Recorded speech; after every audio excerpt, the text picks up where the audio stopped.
في القلب مشاعر أخفيها قد أشرقت الشمس عليها عن خطط لم أعبأ فيها ستكون بأيامي فرقا فحياتي قبل الحلقات.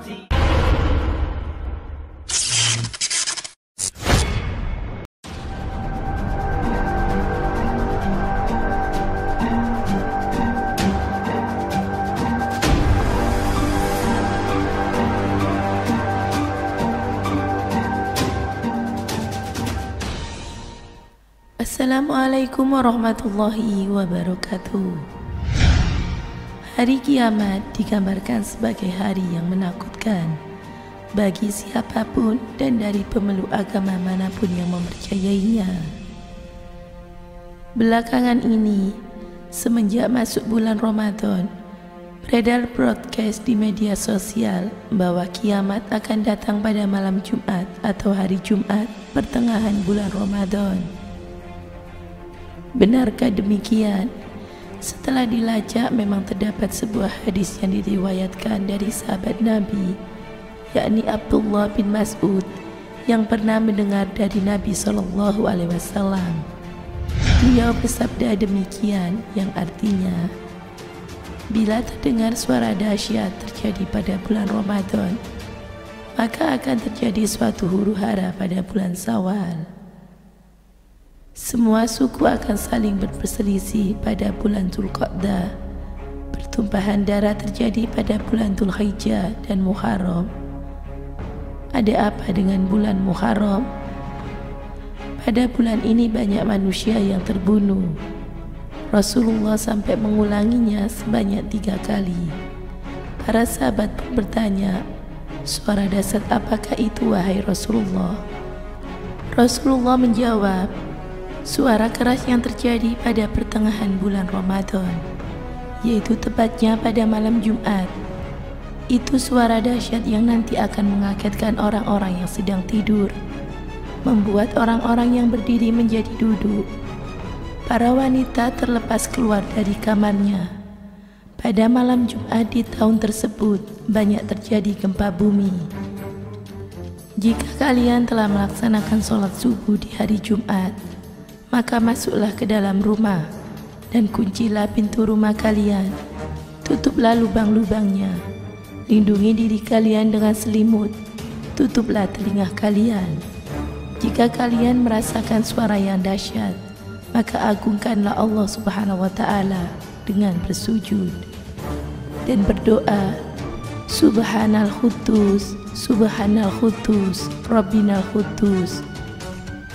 Orang yang melakukan hal tersebut akan selamat, dan orang yang tidak melakukannya akan celaka.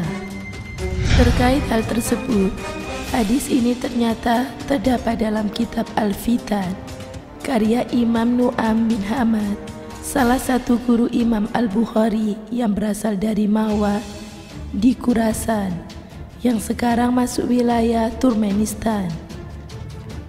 Terkait riwayat hadis ini, terdapat perawi bermasalah yang bernama Ibnu Lahiyah. Kumpulan kitab-kitabnya habis terbakar dan membuatnya banyak kehilangan dokumentasi riwayat-riwayat hadis. Dalam ilmu hadis, ia dikategorikan sebagai orang yang tidak dabit atau kuat ingatan. Selain itu, terdapat 3 nama perawi bermasalah juga dalam sanad hadis ini. Yang pertama adalah Abdul Wahab bin Husain. Menurut Al-Hakim dan Ibnu Hajar, rawi atas nama Abdul Wahab bin Husain itu termasuk majhul atau tidak diketahui identitasnya. Lalu yang kedua, Muhammad bin Sabit Al-Bunani. Menurut Ibnu Hibban dan Ibnu Adi, rawi dengan nama Muhammad bin Sabit Al-Bunani, ia tergolong sebagai perawis yang lemah atau minal mahruhi wal du'afa. Lalu yang ketiga adalah Al-Haris Al-A'war Al-Hamadani. Menurut Al-Sabi, Abu Hatim, dan Ibnu Al-Madini, rawi tersebut tergolong sebagai pendusta atau minal kadzabin. Atas dasar keterangan ini, sanad-sanad itu tidak dapat dipertanggungjawabkan karena terdapat beberapa rawis yang bermasalah. Oleh karena itu, hadis ini tidak dapat dijadikan pegangan.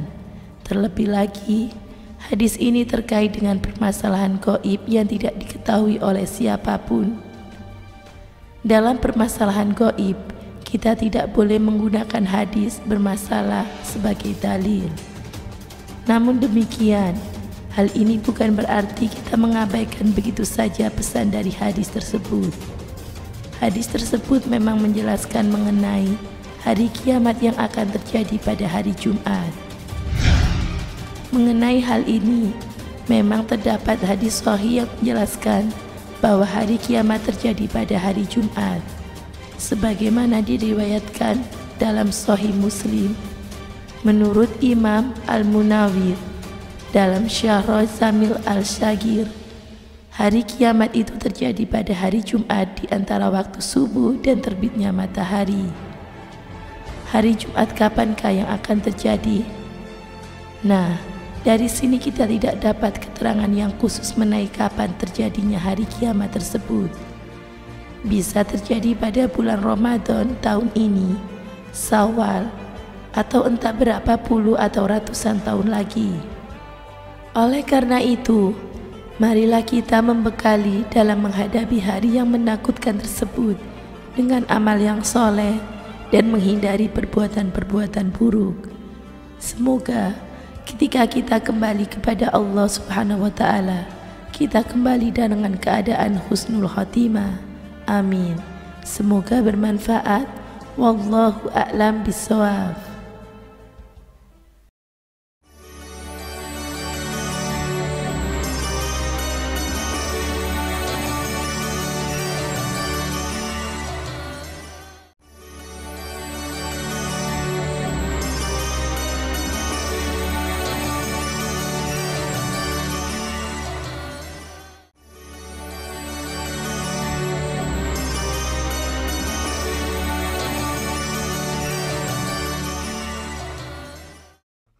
Assalamualaikum warahmatullahi wabarakatuh. Pemirsa Amirul Mukminin yang dirahmati oleh Allah Subhanahu wa Ta'ala, diriwayatkan oleh Imam Baihaqi dan Imam Ibnu Khuzaimah bahwa Rasulullah SAW bersabda, awal dari bulan Ramadan adalah rahmat, sedangkan pertengahan dari bulan Ramadan adalah ampunan, dan terakhir dari bulan Ramadan adalah pembebasan dari api neraka.